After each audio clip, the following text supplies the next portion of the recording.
Olá, pessoal, tudo bem? Meu nome é Valdir Franzini e estou muito feliz de estar nesta primeira temporada junto com você no lançamento desse meu novo projeto Academia do Agro. A intenção disso é ter um meio de compartilhar com cada um de vocês experiências, depoimentos, conhecimento, não só meu, mas de vários outros parceiros, colaboradores, amigos e profissionais com dados e informações de qualidade da nossa área de atuação. E por que não para melhor desenvolvimento das nossas habilidades, atividades e práticas e até debate de alguns temas que são tão expressivos e dinâmicos em nossa área. A Academia do Agro é o podcast para todos aqueles apaixonados pelo agronegócio e está disponível na plataforma Anchor.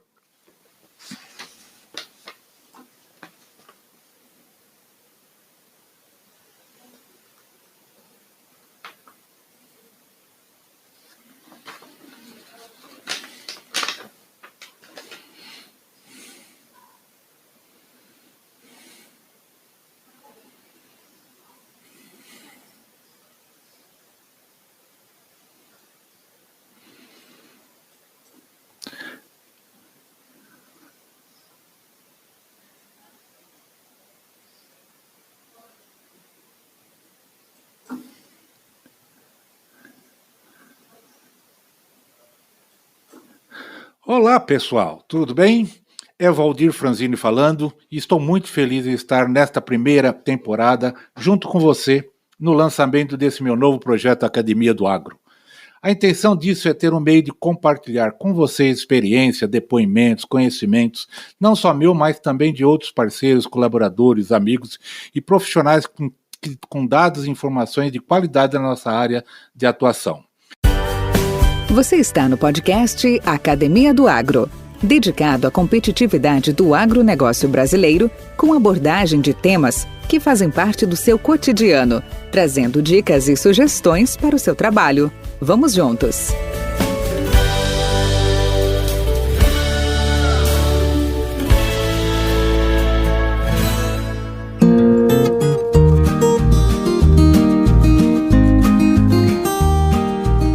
Olá, pessoal!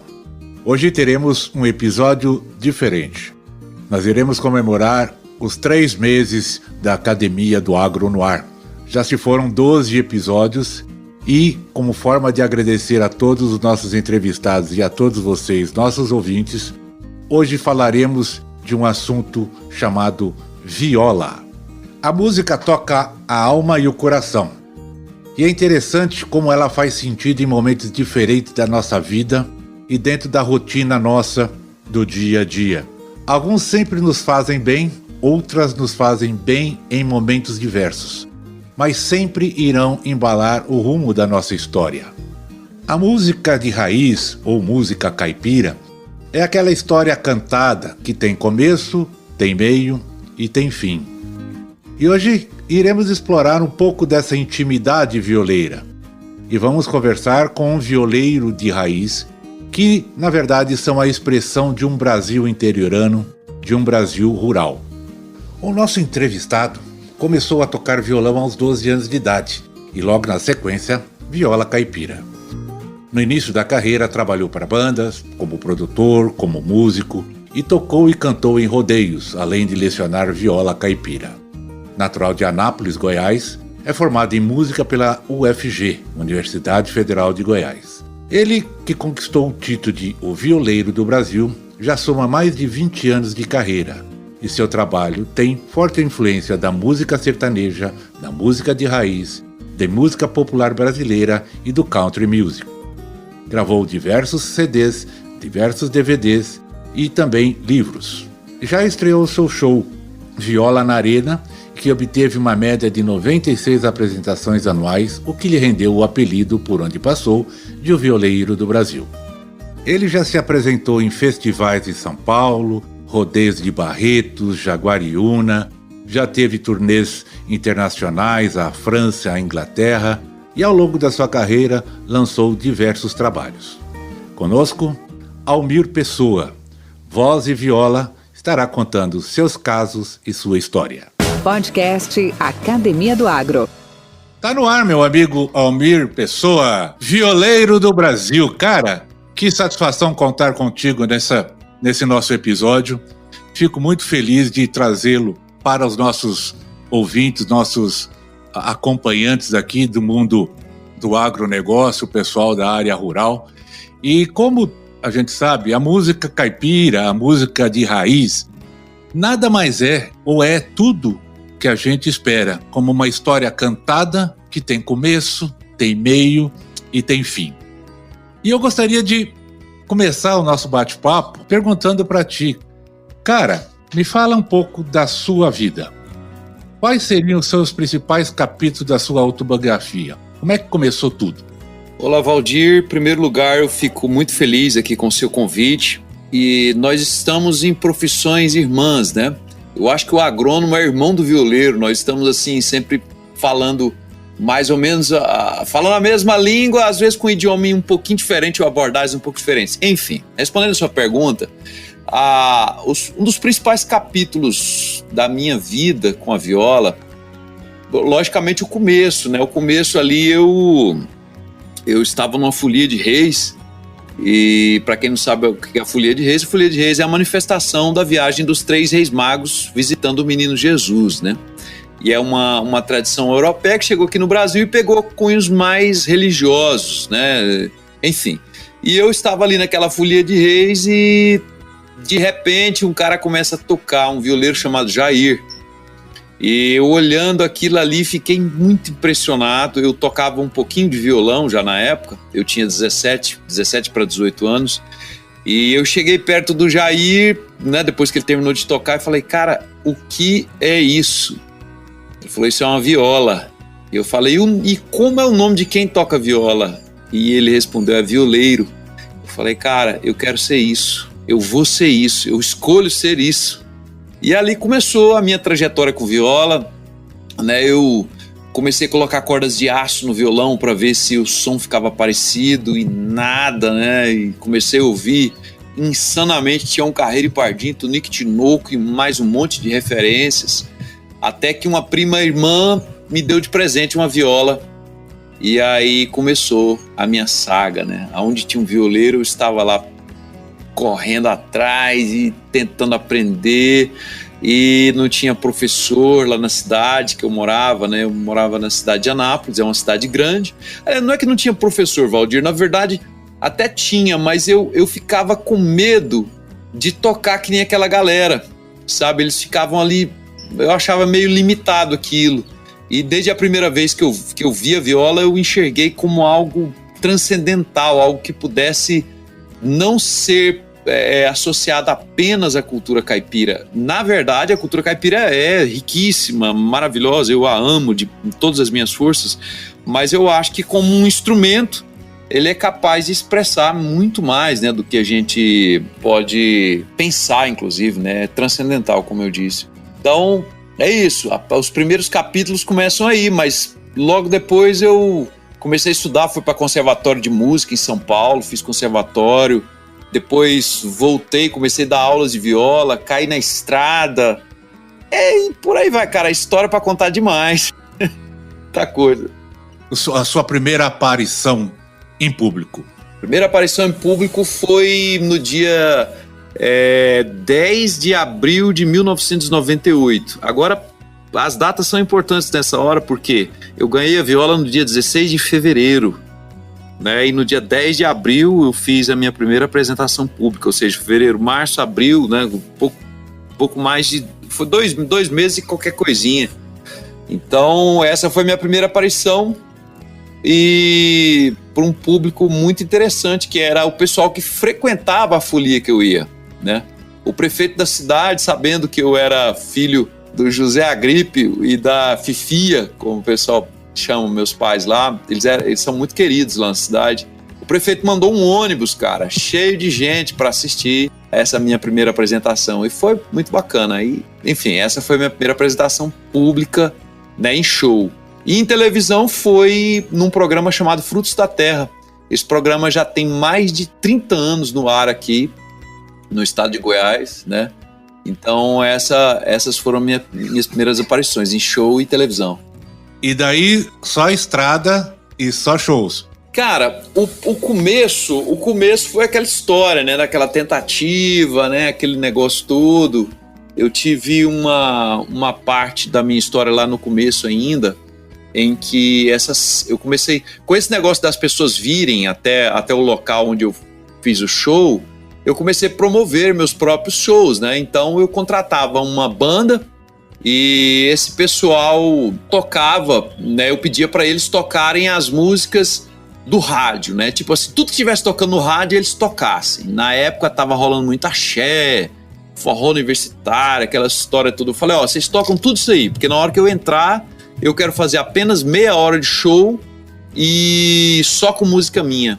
Valdir, às vezes eu escrevia a música à tarde e tocava ela à noite, cara. Então, assim, eu tava numa vibe totalmente autoral, sabe? Eu levei muito a sério aquela história que o Tião Carreiro cita nas músicas, né? Que é violeiro tem que fazer moda. Então eu levei muito a sério isso e levei as coisas nessa vibe. Depois as festas, obviamente eu não era um organizador de festas e então acaba que não deu certo tanto tempo. Durou aí 1 ano e qualquer coisinha. Então eu fui ser violeiro de duplas, eu fui produzir outros artistas, né, e tal. Assim, lógico, dentro das limitações, nós estamos falando de alguém que estava começando, né? E logo em seguida comecei a tocar em bares, então eu passei por todo o esquema, né? Eu passei pelo baile, eu passei pelo bar, passei, enfim, por essa história de ser músico de outros artistas, né? Então... é muita coisa, cara. Até chegar nos shows, né? Os shows chegaram na minha vida em 2003. Aliás, desculpa, 2002. Que por um feliz acidente do destino, eu fui dar uma canja num rodeio e deu certo. Então eu lancei o show Viola na Arena em 2002.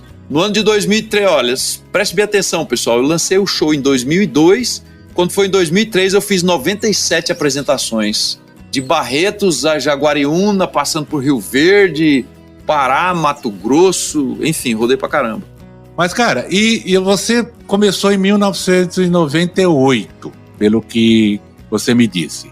Mas você fez um aprofundamento de estudo, de treinamento. Você também se formou em música no Master Arts, não é isso?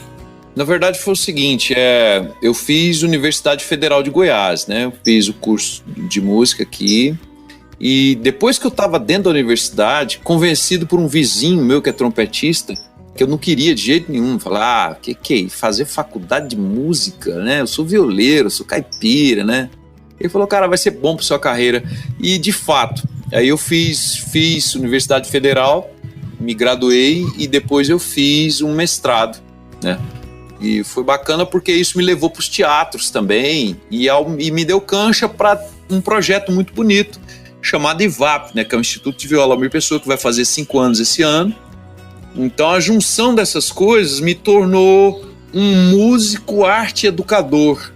Então a minha carreira ela é uma fusão disso, ela é uma fusão do cara que está no palco, que de certa maneira interpreta também ali um personagem, né, e na mesma hora tá no teatro fazendo show, tá dentro da arena, então me deu uma pluralidade de trabalho, sabe? E Valdir, na verdade é o seguinte, cara, eu nunca acreditei que houvesse meio artista, sabe? Então, quando eu entrei nisso, eu não entrei pra perder, eu não entrei pensando que não fosse dar certo, não, minhas fichas foram todas apostadas nisso, né? Então... com todas as forças, né? Muito estudo. Eu chegava a estudar 14 horas por dia, 12 horas por dia. Né? Olha. Então, hoje em dia, pra você ver, eu tô com 20 anos de estrada, né? 22 anos de estrada. E atualmente eu ainda estudo um mínimo de 2 horas por dia ainda. No mínimo. Então, realmente é muita dedicação, é muito, né...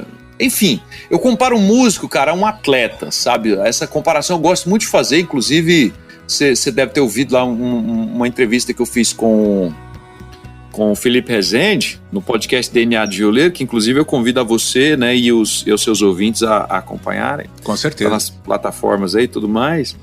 E a gente comparou, né, o músico a um atleta. Você não vai, sabe, nunca vai ouvir falar do Michael Phelps da vida ficar 2 dias sem a piscina, entendeu? O Pelé na época de jogada dele, não digo Pelé não, cara, qualquer jogador aqui do time aqui da cidade, né? Pode ser um time de várzea, pode ser um time de terra. Ele não vai ficar 2 dias sem a bola. O corredor não vai ficar 2 dias sem. Até o descanso do cara, ele tem a ver com. Até o descanso dele é treinamento. Então, assim, pra mim, tá? Aliás, pra mim não. Eu vou falar até com uma verdade universal. Quem quiser depois um embate, eu posso provar por A mais B. Cara, não existe uma técnica boa em qualquer coisa sem muita tentativa, sem muito erro e acerto, entendeu? Sem muita vontade de trabalhar. Então, não existe, não tem mágica, não tem milagre. O cara fala, eu tenho dom de não sei o quê. Bicho, esquece, entendeu? Não tem conversa. Cara, nos cursos de gestão, administração, empreendedorismo, parte comportamental, tem uma frase que diz o seguinte: o sucesso, ele é fruto de 99,9% de transpiração e 0,1% de inspiração. Isso serve para todas as artes, todas as ações, todas as profissões.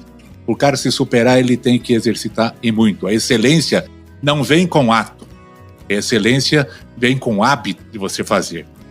Cara, eu quero explorar um pouco mais o IVAP, mas antes disso, que nem eu tenho uma cara metade aqui em casa que eu não chamo de cara metade. Eu chamo ela de 3/4. Fala um pouco do seu 3/4, da Lidiane. Como é que foi? Ela começou como fã ou isso foi mais anterior? Cara, a Lidiane é o seguinte, desde quando nos conhecemos, que foi também numa folia, olha só, tanto que a folia tem importância na minha vida, né? Nós nos conhecemos muito jovens, cara. A gente se conheceu, eu tinha 17 anos, ela tinha 15, e aí a gente namorou ali brevemente, depois passamos uma temporada longe, né? Aí reatamos, enfim, nós estamos juntos há bastante tempo. A Lidiane sempre me desafiou, cara. Quando esse negócio assim, nos amamos muito e tudo mais, mas eu vou ser bem direto na pergunta, assim, o que a Lidiane influencia na minha carreira? Desde o começo, quando eu tocava em bares, ela era vendedora de uma empresa de produtos agrícolas. E ela sempre ficava me desafiando. Você tá tocando em um? Eu vou te desafiar, então, a tocar em 2 lugares por semana, em 3 lugares por semana. E ficava desafiando. E na época eu não tinha carro, aí ela me levava, né? Me dava aquela carona especial, cheia de instrumentos dentro do carrinho dela, meu Deus do céu. E desde o começo juntos, sabe? Desde o começo, assim, desafiando muito. Até que quando o show Viola na Arena começou a pegar, ela abriu mão das coisas dela, né? Do trabalho dela, e começou uma carreira de empresária, no caso, como minha empresária. E aquilo, cara, era daquele jeito, né? Vocês podem imaginar o tanto que era fácil, né? Bem facinho, né? Imagina só um show que ninguém conhecia, vendido de uma forma, a gente não tinha dinheiro para investir, nós colocávamos tempo, muita dedicação no negócio, né? E quando surgiu aquela história de VoIP, né, ligação pela internet, e a gente colocava aquele modemzinho num computadorzinho e fazia ligações para esse Brasil inteiro, sabe? E a Lidiane ali no pé do eito mesmo, sempre me desafiando, sempre falando, você pode, você vai e tudo. Na parte musical, graças a Deus, ela não é musicista, entendeu? Graças a Deus, ela não tem, assim, ela não demonstra aptidões musicais, porque ela me mostra o outro lado. Então ela sempre tá me puxando a orelha, tá acontecendo isso, o pessoal tá gravando isso e aquilo. Atualmente, a Lidiane tá na direção do IVAP e eu assumi 100% full time as rédeas da carreira, né, enquanto shows, essa história toda. Então, eu tenho algumas pessoas que me auxiliam, mas atualmente a Lidiane, ela é diretora executiva do IVAP. Eu sou diretor artístico, né, e de metodologia. Dou poucas aulas, eu fico mais pela questão de criação de curso, etc e tal. Então, assim, atualmente é bem certinho mesmo o que cada um faz, sabe? E a gente tenta não ficar influenciando tanto nas decisões do outro. A gente, pelo contrário, se respeita muito e tem aprendido a se respeitar cada vez mais. Ela é uma excelente mãe, uma excelente parceira, enfim. Me fala uma coisa, e os filhotes estão seguindo o seu caminho ou da mãe? Cara, eu tenho 2 filhas, né, a Beatriz e a Gabriela, e elas, assim, a Gabriela demonstra um gosto muito interessante pelo canto, ela gosta mais de cantar do que a irmã, né? A Beatriz, ela é mais ligada ao lance da viola, então ela cata, mas é assim, é pontual, sabe? Por exemplo, tem um trabalho de escola, esses dias ela apresentou um trabalho de escola de cordel, e ela é muito direta no que quer, sabe? Eu sou mais de ficar rodeando, né, e tudo. Ela é mais direta. Ela chega, papai, me ensina a tocar o solo de Asa Branca, né? E aquele jeitinho, ela fala aquele jeitinho de tocar lá do cordel. E aí eu peguei e ensinei uma escala pra ela, né, que é... deixa eu ver se a viola tá afinada aqui. Aí eu ensinei pra ela isso aqui. Ensinei isso, ela pegou rapidão e aquele jeitão, né, aquele tipo de escala de música nordestina, né, e tudo mais, ela pegou e saiu matando a pau. Então, assim, não tem muito ficar rodeando, sabe? Ela pega, apresenta e daí a pouco fica alguns dias sem pegar, mas assim, enfim, todas as duas são afinadas e têm boa aptidão musical. Que beleza, que bacana. Almir, agora fala um pouco do IVAP. Como surgiu esse projeto? Eu sei que ele vem complementar, ele vem te dar expansão aí no seu dom artístico, na sua vontade, mas conta a evolução dela e que momento que está hoje o IVAP, com 5 anos já de estrada. Valdir, é o seguinte, o IVAP, ele surgiu num momento interessante que é o seguinte, as pessoas... Eu sempre mantive alguns alunos em casa, sabe? Era ali 4, 5 alunos, mas a demanda era muito grande. As pessoas ficavam perguntando, eu quero estudar viola e tal, aquela história toda. E eu sempre acabava indicando um professor particular ou outro, né, e tudo. Até que surgiu uma conta muito simples, uma conta bem básica, que a gente mantinha escritórios, né, em locais de negócios, né? E ali você tem toda a despesa, né, do escritório e tal. Mas eu comecei a ficar incomodado que nos escritórios eu não podia ensaiar, não podia fazer música, eu não podia receber um parceiro musical para compor. E aí isso ficava na minha casa, sabe? Essa história de trazer para casa. Então eu ficava eu ficava querendo levar o meu trabalho musical para o escritório, não podia. E eu tinha que trazer para casa um trabalho que, por mais que seja muito prazeroso, é estressante também, né, cara? Verdade.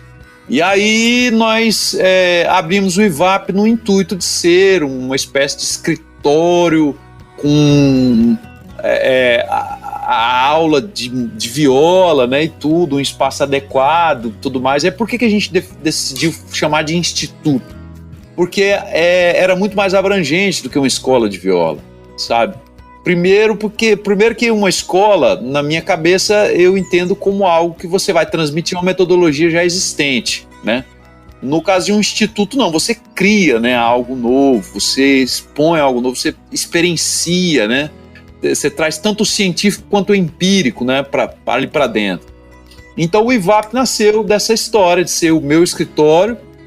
Eventualmente a gente acaba agenciando algum outro artista, né, esporadicamente. E ali é um local de ensaio também, e o IVAP nasceu dessa forma. E um local também de como é que eu posso dizer, de eu ter passe livre para poder falar com as pessoas, porque ainda tem um estigma, né, meio grande assim do artista, não poder falar, né, de ficar em contato demais, essa história toda. Então o que acontece? Quando eu preciso falar com as pessoas que eu estou disposto e eu tenho tempo de encontrar com as pessoas, eu estou no IVAP. Né? E ali tem também o Empório do Violeiro, que é um espaço destinado à comercialização de produtos relacionados ao meio, né?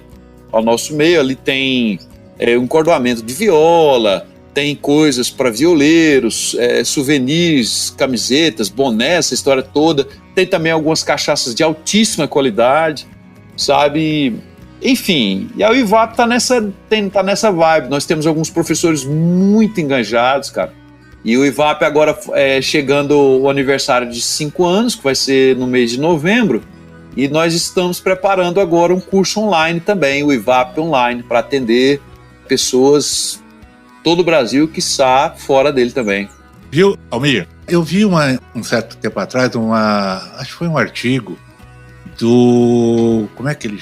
Volmir Batista, lá de Brasília. Uhum. E ele fez um comentário bastante interessante que eu queria te incluir nessa pergunta. Ele disse o seguinte: ele faz parte de uma leva de violeiros de vivência mais urbana, como o próprio Roberto Correia, Renato Teixeira e Almir Sater, seu xará.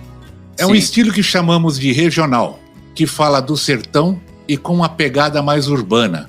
São caipiras com conhecimento mais amplos de música. Aí eu te pergunto, música de viola ou caipira ou de raiz? Conte-nos um pouco sobre ser violeiro nas ruas da cidade. Bem, primeiro, eu acho que a gente tem que tomar muito cuidado com essa história de ter conhecimento ou não, né? Que tipo de conhecimento e tal. Porque conhecimento musical... Primeiro a gente tem que definir o que é isso. Eu acho que se você disser que alguém não tem conhecimento musical, né? Um músico caipira, por exemplo, imagina só vamos pegar um ícone, né? Exacerbado mesmo, Tião Carreiro. Eu não acredito que o Tião Carreiro sabia o que era uma tríade diminuta, uma leitura musical numa partitura, ler em clave de sol, em clave de fá, em clave de dó. Eu não acredito que Tião Carreiro sabia quem era Mahler, Chopin, quem esses caras. Agora, cara, jamais você vai poder dizer que o Tião Carreiro, o Tunico Tinoco, o Bambico, esses caras todos, eles não estudavam, não conheciam de música pra caramba. O negócio é porque há uma hipocrisia muito grande de músicos que acham que sabe ler uma partitura, pensa.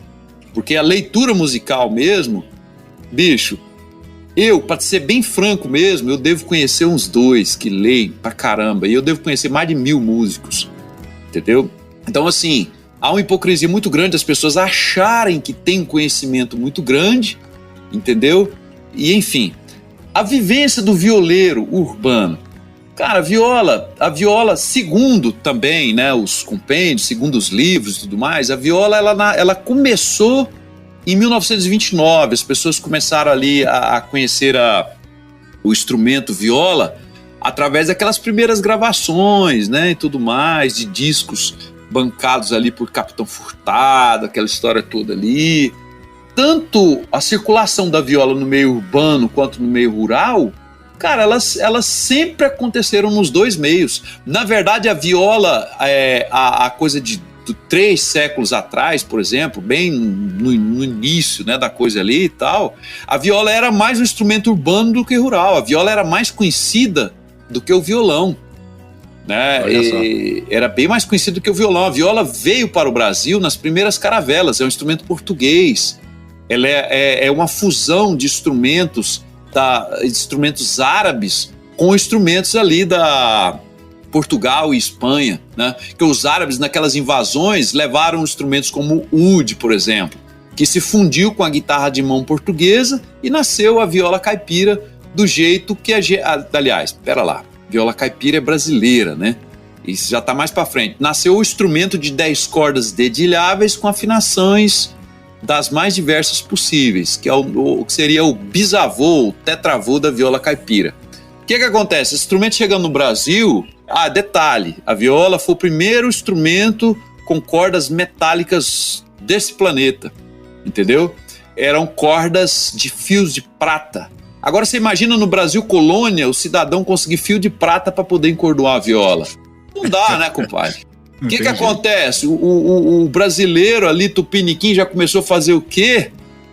Pegar a tripa do macaco e descobrir que o macaco prego tem uma tripa resistente do caramba.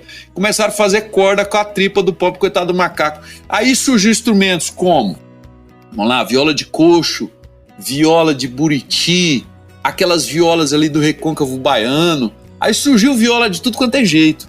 Agora, aqui ficou mais conhecida, né? É essa viola de 10 cordas, tá? Mas a viola até coisa de 100 anos atrás, por exemplo, tinham violas de 12, de 13, de 14 cordas, de 9, de 7, né? Então aí hoje padronizou-se, né? Claro que com a entrada, por exemplo, de um Adel Vecchio da vida, né? Aí o pessoal começou a padronizar a viola de 10 cordas metálicas com um corpo semelhante ao do violão, porém mais acinturado, geralmente menor, né, como essa que você consegue ir numa loja de música hoje e adquirir facilmente. Muito interessante, muito interessante. Obrigado pela aula, cara, fantástico. Podcast Academia do Agro. Cara, hoje eu tenho a minha convicção e eu tenho a minha opinião a respeito. Mas me fala uma coisa. Não dá para dizer que música sertaneja hoje é música caipira ou música de raiz. Concorda? Não, uma coisa, na verdade, acho que ela nem pretende, né? Até esse próprio nome, música caipira, música sertaneja, é rótulo também, né? Isso tudo são rótulos, mas... Tá, mas vamos lá. Eu acho que você queria aprofundar mais a pergunta ou era só isso mesmo? Não, tá. Define para mim música caipira de raiz. Música caipira. Vamos colocar música caipira e música de raiz. Nesse mesmo acontecimento ali de 1929, nós estamos falando do ápice do êxodo rural, né? Agora você imagina numa cidade que nem São Paulo, né? Por exemplo, as pessoas migrando das áreas rurais para as áreas urbanas. Elas chegaram levando todo um contexto histórico, cultural, filosófico, né? Toda aquela bagagem. Só que nós estamos falando também de uma época que o Jeca Tatu, né, o Monteiro Lobato tinha colocado... Na verdade, o Monteiro Lobato, eu acho que se ele tivesse a condição de voltar nesse planeta, é capaz que ele ia pedir desculpa, porque o Jeca Tatu arrebentou com a cultura caipira em determinado ponto. Porque Mazzaropi também. Ninguém queria ser chamado, Verdade. né, cara? Ninguém queria ser chamado de caipira mais. O que acontece? Os grandes empresários das gravadoras, percebendo isso e percebendo que aquela música que esse pessoal da zona rural tanto gostava e era um público gigante, né, que estava entrando nas cidades, eles falam, cara, esse pessoal gosta demais dessa música, mas nós não podemos chamar eles de caipira, ninguém quer ser chamado de caipira. Então inventou-se o termo sertanejo. O termo sertanejo, então, foi um termo criado pelas gravadoras, né? Vamos lá, Continental, EMI, Warner, aquelas coisas que estavam ali, né? Na época, né? E mudando no Brasil. Então criou-se o termo sertanejo.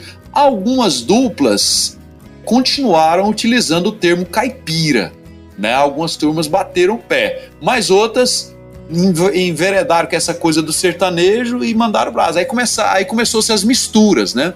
Uma mistura que foi muito, muito latente foi a mistura, por exemplo, de Pedro Bento e Zé da Estrada, que numa ocasião fizeram uma turnê no México, eu acho que patrocinado pelo governo brasileiro, fizeram uma turnê no México, só que com a volta deles de lá para cá, eles trouxeram o chapelão mexicano na cabeça, e os trompetes nas músicas, entendeu? E colocaram isso nas músicas. Resultado, cara, foi a mesma coisa que riscar um pavio de pólvora, um barril de pólvora. O negócio explodiu.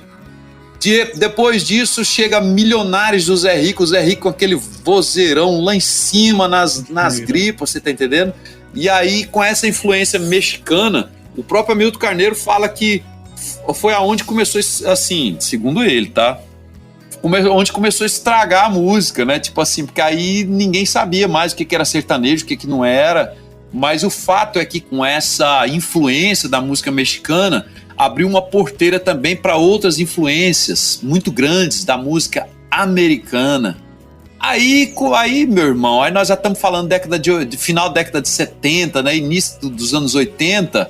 Aí entra em cena, por exemplo, Chitãozinho e Chororó, que os caras muito visionários começaram a perceber que o quê? Que o próprio equipamento de áudio, cara, que estava em vigência no Brasil, não conseguia dar conta daquela música nova, daquele monte de novidades que já incluíam guitarras elétricas, incluíam bateria. Aí nós estamos falando também de uma influência aí de rock and roll, influência da própria música popular brasileira de uma maneira geral que estava mudando, né? A guitarra aparecendo no 12, fãs de Raul Seixas enlouquecidos, né? Com aquele som e tudo mais. Então todas essas coisas se influenciam. E aí a música caipira acaba que ficou, assim, ela ficou pouco presa à questão da viola, do acordeon, né? E de uma percussão ali mais tranquila, mais singela e tudo mais, e seguir um caminho mais bucólico, permitindo menos misturas, né? Mas só porque esse fenômeno também, Valdir, a gente pode observar também coisas como o samba de raiz, a gente pode observar com várias outras manifestações também que escolheram não se misturar. Então eu acredito que a música, para mim, a música caipira é essa música que não se misturou tanto, tá? Ela permitiu mistura até um determinado ponto, até ali nos primórdios, né? Com a questão da cultura africana, do indígena, né? E do europeu, beleza, teve aquela mistura inicial, mas ela não permitiu uma mistura posterior, que seria com essa coisa aí da guitarra elétrica, né? De todas essas outras coisas que originaram o que a gente chama hoje aí de música sertaneja universitária, tal do arrocha, né? Que já é outro negócio que já veio da bachaca, né? Do bachata, sei lá, que é um ritmo mexicano, se eu não me engano, também. Olha aí o México influenciando de novo. Então, assim, todos, né? Eu acho que todos têm que ser respeitados e todos têm que ser... Enfim, a gente tem que pegar o lado bom de cada coisa dessa, mas uma explicação bem técnica é essa aí. Eu acho que a música caipira é a música que não se misturou tanto. Legal. Almir, nós já estamos chegando mais próximo aí do nosso finalmente, mas eu teria ainda duas ou três perguntas para te fazer. Conta para mim, qual a coisa mais engraçada ou estranha que já aconteceu com você no seu caminhar de viola? Cara, mais estranho, bicho, aconteceu muita coisa estranha. Escolhe uma. Caraca, meu. Bicho. Tem um negócio que foi um fato que eu fiquei meio encabulado. Eu contava uma simpatia, uma brincadeira, né? Porque a viola, ela tem muita lenda, né? História do cidadão fazer pacto com o capeta para tocar esse negócio. E é engraçado que eu vou até fazer um adendo aqui. Em 1998, a revista Guitar Player, que é o maior compêndio, né? A maior revista de guitarra do mundo, ela lançou uma matéria, cara, fazendo comparações entre as lendas da viola e da guitarra. Então tem muita lenda que é parecida, sabe? Enfim, e aí eu contava uma história que é uma história de um pacto que o cidadão tinha que ir num túmulo fazer uma simpatia para aprender a tocar viola e tudo mais. E a minha mãe, cara, vivia dizendo para mim, meu filho, não fica falando esses negócios de túmulo, disso e aquilo e tudo mais, né? E isso não é legal, né? Aquela história toda, né? E aí, o que acontece? Eu fui tocar numa cidade chamada Chapadão do Sul, Mato Grosso do Sul, cidade muito bacana, né? Tudo era o seu Rudimar, que era o contratante lá, e enfim, eu tô lá tocando, e na época, cara, tinha aquele tal do celular rural. Você deve lembrar bem desse tal do celular rural, né? Deve ter te salvado de altas, né? Mas o celular rural nada mais é do que um telefone sem fio de altíssimo alcance, né? Na verdade, né? Era uma base, né, que ficava na cidade, emitia um sinal de rádio, né, que pegava naquele aparelho. O que acontece? Esse tal desse sinal de rádio, cara, e a frequência dele era uma frequência VHF, que era exatamente as frequências que eu utilizava no transmissor sem fio da viola para eu tocar na arena do rodeio. O que acontece? Eu tô lá bem contando o caso, eu vou até contar o caso aqui para vocês, né? Eu vou contar, é mais ou menos assim. Para se aprender a tocar viola, primeiramente é necessário descobrir onde está enterrado um grande violeiro. E na sexta-feira da paixão, à meia-noite, você vai até o túmulo desse violeiro, pule o muro do cemitério, né, sozinho. Chega até o túmulo do violeiro, coloca ali a sua mão direita e peça: eu quero aprender a tocar viola. Vai vir um vento do cemitério quebrando os galhos das árvores, arrastando as folhas. É a alma que tá chegando. A partir desse momento, candidato a violeiro ou violeira, não abra os olhos, correndo um sério risco de virar um sapo cururu e morar 47 anos na beira do Rio Araguaia. Correndo um sério risco de ser comido por um jacaré ou, o que é muitíssimo pior, por uma cobra. E aí vai, por aí vai, né? Aquela história toda, né? Só que tem um detalhe, cara. Quando eu falei de colocar a mão no túmulo do violeiro, contando o caso ali, Valdir, deu uma interferência do celular rural com o negócio da viola, que deu um ruído tão grande, cara. Eu acho que eu nunca escutei. Imagina uma bomba misturada com esse som, assim, ó. E com tudo. Cara, parecia, cara, que tava vindo uma voz das profundezas, entendeu? Cara, inclusive eu. Eu só não fiz porque eu não tava com a merda pronta, cara. Cara, eu escutei o suspiro das pessoas na arquibancada, saca? Eu escutei a expressão de susto das pessoas.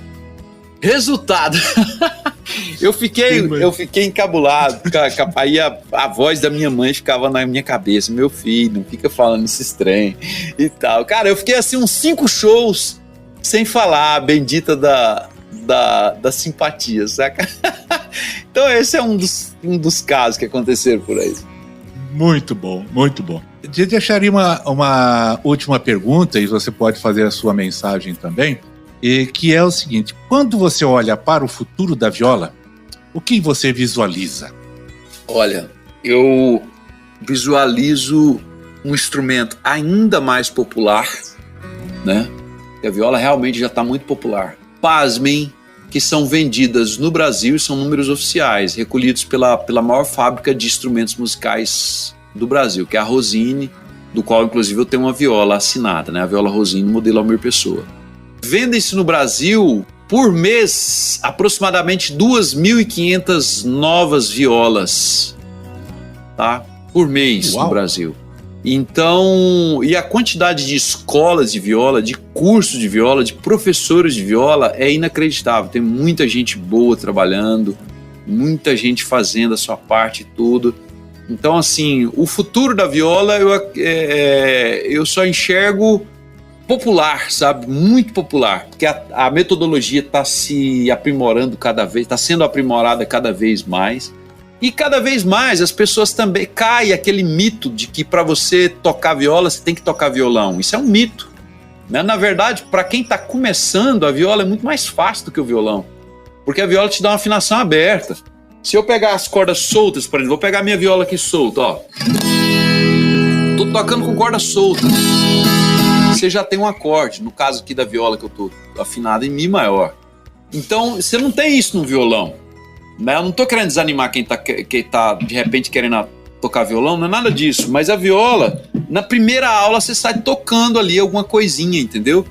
É como se fosse um namoro ali, aquele namoro no começo, não te exige de muito nada, né, e tudo, você vai achando bom, pá, e tudo, e vai entrando, daqui a pouco ela te dá o bote. Almir, você sabe que esse seu comentário me trouxe a lembrança. Nesse último show que você realizou aqui na chácara, no Meia Ponte, aqui do seu sogro, né?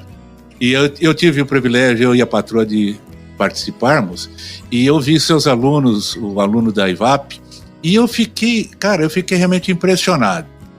Garoto aí de 16, 14, 15, 16 anos, muitas meninas ali em dupla, fazendo solo, e assim, com aquele pessoal mais já errado, né, o pessoal já do 6.0 para frente, e eu fiquei, olha só, como essas coisas se disseminam, e bem em conta o que você disse, né, pela facilidade, pela atratividade, hoje realmente a própria parte tecnologia, som, áudio, gravação, tudo facilita também. Hoje você pode fazer aula virtual, por que não? Você pode gravar seu som, errei aqui, vamos fazer de novo, diferente de épocas anteriores, né? Então, realmente, fiquei muito surpreso com a aderência, né, que o instrumento tem causado e o crescimento, né, natural que a música tem, que a viola tem provocado. Almirzão, obrigado. Deixa aí para você a última mensagem. Valdir, muito obrigado, cara. Obrigado a você pelo espaço, maravilhoso mesmo.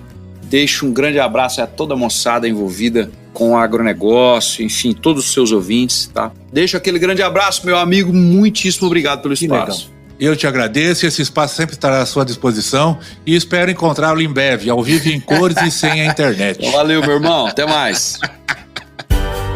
Com temas expressivos e dinâmicos, esse intercâmbio semanal visa oferecer um melhor desenvolvimento em suas habilidades profissionais e nas atividades e práticas do seu cotidiano. Somos da Academia do Agro, o podcast para todos aqueles apaixonados pelo agronegócio. Te aguardamos no próximo episódio. Até lá!